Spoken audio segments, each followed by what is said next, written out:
de forme parce qu'il avait tellement été tabassé qu'on ne savait plus reconnaître si c'était la forme d'un être humain ou bien d'un animal.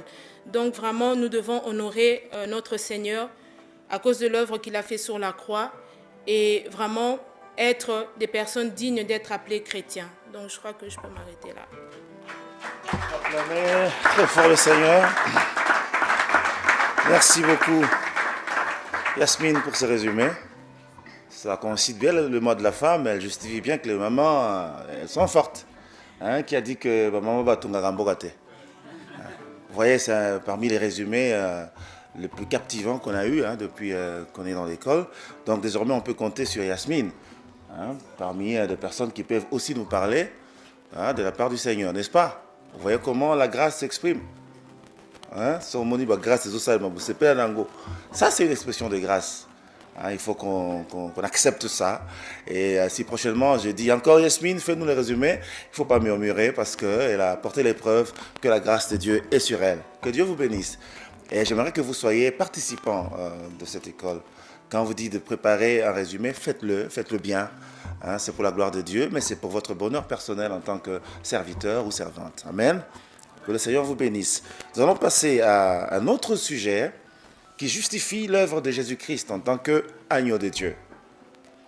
Parce que c'est en tant qu'agneau de Dieu qu'il s'est présenté devant le trône. Il a dit, Père, me voici pour faire ta volonté. Et quand il est descendu pour faire sa volonté, c'était par rapport à plusieurs aspects qu'il a démontré en tant que le germe de l'Éternel, le serviteur de l'Éternel avec grand S.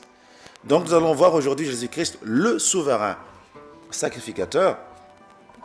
Je pense que nous allons faire un petit recul dans l'Ancienne Alliance pour avoir une idée de de quoi devait s'occuper le souverain sacrificateur et ramener plus tard les choses à la Nouvelle Alliance et comprendre réellement ce que Christ a fait.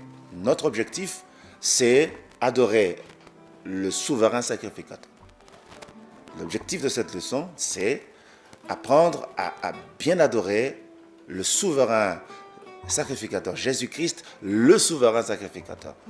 Et quand vous commencez à l'adorer en tant que tel, vous devez avoir les éléments bibliquement justifiés qui apportent les preuves de ce qu'il a accompli en tant que souverain sacrificateur. 2 Chroniques 19, verset 11.